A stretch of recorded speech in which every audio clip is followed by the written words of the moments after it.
तो भगवा डाला हुआ है। और आप क्या कहना चाहते हैं, आप क्या निरहुआ से पूछना चाहते हैं?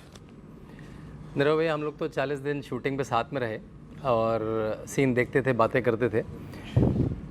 और आप योगी जी के साथ भी रहे हैं, तो आप रियल योगी जी के साथ भी रहे हैं और जो कैरेक्टर हमारे अनंत जोशी के साथ भी रहे हैं, उनमें आपको क्या सिमिलैरिटी डिसमिलैरिटी लगी? तो आप अनंत के बारे में बोलेंगे, अनंत जोशी जो हम लोग सबके प्रिय थे सेट पे, उनके बारे में आप क्या कहना चाहेंगे? देखिए, मैंने जितना उनको देखा, अनंत भाई को, उनका जो डेडिकेशन है वो जब आप फिल्म देखेंगे तो आपको पता चलेगा। ट्रेलर देख के भी लोगों को अंदाज़ा तो लग ही गया है कि उन्होंने हूबहू योगी जी को उतार दिया है जी। और मुझे ऐसा लगता है कि उनसे बेहतर योगी जी कोई नहीं कर सकता था, क्योंकि जब मैं योगी जी को कभी मिलता हूं, उनसे बात होती है, और जब सीन में मैं अनंत भाई के साथ में डायलॉग कर रहा था तो मुझे अचानक लगता था कि योगी जी ही बोल रहे हैं। इतना बढ़िया अनंत जी ने किया। जी, मैं ऑडियंस से कुछ सवाल लेना चाहता हूं। आप कुछ सवाल पूछना चाहती हैं, पूछिए। यहाँ दर्शकन की काफी उम्मीद बा आपसे, आप अच्छा एक्टर भी बाड़ी, सिंगर भी बाड़ी, आप अजय दा अनटोल्ड स्टोरी करत बानी, तो योगी जी खातिर 2 लाइन हो जाए।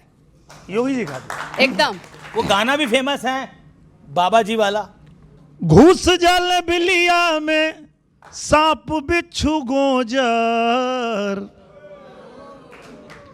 अरे घुस जल बिलिया में सांप बिच्छू गोजर, चलेला जब चाँप के बाबा का बुलडोजर, चलेला जब चाँप के बाबा का बुलडोजर, चलेला जब चाँप के।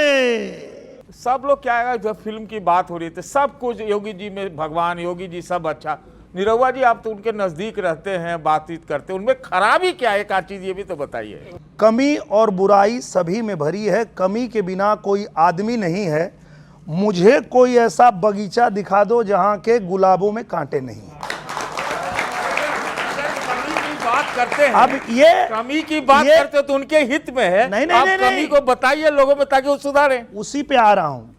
तो ये तो हो गई आम इंसान की बात, हमारी आपकी बात। लेकिन अगर उनके अंदर कोई कमी होती तो वो योगी नहीं होते। वो योगी इसीलिए हैं कि उनके अंदर कोई कमी नहीं है, कोई लोभ नहीं है, कोई लालच नहीं है, कोई द्वेष नहीं है, तब जाके वो योगी बने हैं। ठीक है, ऐसा क्यों है कि आपका 36 का आंकड़ा है पवन सिंह के साथ?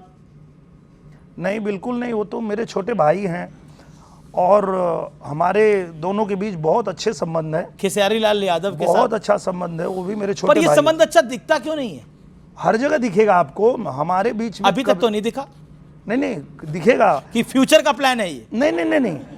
खेसारी लाल यादव जब पहली फिल्म उनकी आ रही थी और उस फिल्म में रुकावट आ रही थी और लग रहा था कि रिलीज नहीं होगी, तो मैंने ही रिलीज करवाया था उस फिल्म को। तो ऐसा नहीं है, बहुत अच्छा रिलेशन है। मैं आपका एक बयान सुनाता हूं। आपका एक बयान था कि गाना बनाकर व्यूज लेना कोई बड़ी बात नहीं है, अगर नंबर 1 की बात है तो टॉप 3 भोजपुरी फिल्में मेरी हैं, उसके बाद की लड़ाई बाकी लोगों के लिए है। आप टॉप 3 में तो आप अपने आप को मानते हैं कि number 1 Nirahua, number 2 Nirahua, number 3 Nirahua. वो तो सच्चाई है। अच्छा, क्योंकि आप आज भी YouTube पे सर्च करेंगे, रवि किशन कहाँ है? वो तो उसके ऊपर है, A1 है वो। A1 है। हाँ। और मनोज तिवारी? वो दोनों एक साथ हैं। और पवन सिंह? पवन जी जो हमारे हैं वो पावर स्टार हैं।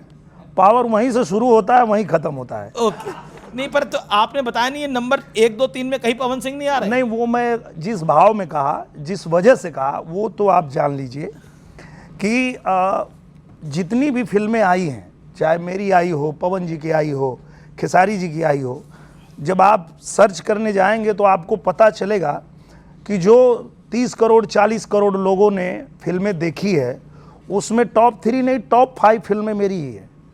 अच्छा, तो मैंने उस हिसाब तो से, मतलब 5 में आप कह रहे हैं कि पवन सिंह का चौथे और 5वें पे भी स्थान नहीं है? नहीं, अगर आप फिल्म देखने जाएंगे, मैं ये नहीं कह रहा हूं, मैं तो पवन सिंह का खुद ही फैन हूं, मैं उनका जूनियर हूं। पवन सिंह मुझसे पहले आए इंडस्ट्री में और उनके गायकी के हम लोग बचपन से फैन हैं। तो मैं उनको तो डांस बड़ा फेमस है। हाँ, उनको मैं क्रिटिसाइज नहीं करूंगा और मैं झूठ भी नहीं बोलूंगा, मैं सच में उनका फैन हूं। पर बात जब फिल्म की आई, ये कहीं पे कोई पूछ रहा था, तो मैंने बताया जो सच है कि भाई ये फिल्में हैं जो 1, 2, 3, 4, 5 पे है, तो इन फिल्मों के बाद आप बात करिए, उसमें घुसने की कोशिश मत करिए। अच्छा, ये कंट्रोवर्सी आपका कभी पीछा नहीं छोड़ती? आप बिग बॉस में गए, वहां पर भी आपकी इमाम सिद्दीकी से आप उलझ गए, वहां उनसे झगड़ा हो गया आपका। ये कंट्रोवर्सी क्यों नहीं पीछा छोड़ती आपका? अब क्या है कि वो सामने से लड़ने के लिए ही आए थे। उनको मैं चूंकि बिग बॉस ऐसा शो था कि मैं वहाँ गया, मुझे समझ ही नहीं आ रहा था कि ये चल क्या रहा है, ये लोग बिना मतलब लड़ कहाँ रहा है। तो हम तो एक ही हफ्ते में बाहर आ गए। उसके बाद जब दोबारा मुझे वहाँ भेजा गया तो मुझे लगता है कि इमाम भाई को तो भेजे ही थे मुझसे लड़ने के लिए, और वो हर बात में कुछ ऐसा करते थे कि लड़ाई हो जाती थी। चलिए, इमाम को तो आपके लिए भेजा गया था लड़ाई लड़ने के लिए। लंदन की फ्लाइट में एयर होस्टेस को भी आपसे भेजा गया था लड़ने के लिए? नहीं, ऐसा नहीं है, वो हो जाता है कभी कभी की गलतफहमी हो जाती है, पर ये ऐसा सारी नहीं है। गलतफहमी आप ही के साथ क्यों होती है? अब भाई इंसान है तो इंसान के साथ तो होती रहती है गलतफहमियां। कुछ युवा मित्र मेरे सवाल पूछना चाहते हैं। आप क्या सवाल पूछना चाहते हैं? अहाँके तो हम पहले बहुत वीडियो देखे छलू बच्चे से। पहले कैसेट चले छले, हाँ, चोरा चोरा के मतलब पैसा से कैसेट खरीदाई छले, वाह। तब अहाँके वीडियो हम सब देखे छलू। ताहिके बाद हम ई कहै लए चाहै छी, एवरी जे बिहार में चुनाव भऽ रहल छै, ओहो में एबै कि नहीं अहाँ प्रचार करे लए? जरूर जरूर, और अहाँ सबके आशीर्वाद लेवे हम जल्दी आ रहल छी। जल्दी आ रहे हैं। जल्दी से जल्दी है। कोई और सवाल? ओके। अभी बात हो रही थी कि मतलब भोजपुरी में जो गाने बन रहे हैं, लहंगा उठा देंगे रिमोट से, ये भोजपुरी को बदनाम करने के लिए मतलब ये बोल रहे हैं। पर आप एक बिहार के संस्कृति पे छठ पूजा का गीत गा दीजिए, छठ का त्यौहार आ रहा है, जिससे माहौल बन जाए। हाँ, बहुत बढ़िया। और ये देखिए, भाई ने एकदम सही कहा। और ये हमारे बिहार में छठ पूजा के अवसर पे जब ये धुन बजती है तो दुनिया में कहीं भी कोई भी व्यक्ति जब इस धुन को सुनता है तो उसे उसके घर की याद आ जाती है। कांचे ही बांस के बहंगिया, बहंगी लचकत जाए, बहंगी लचकत जाए।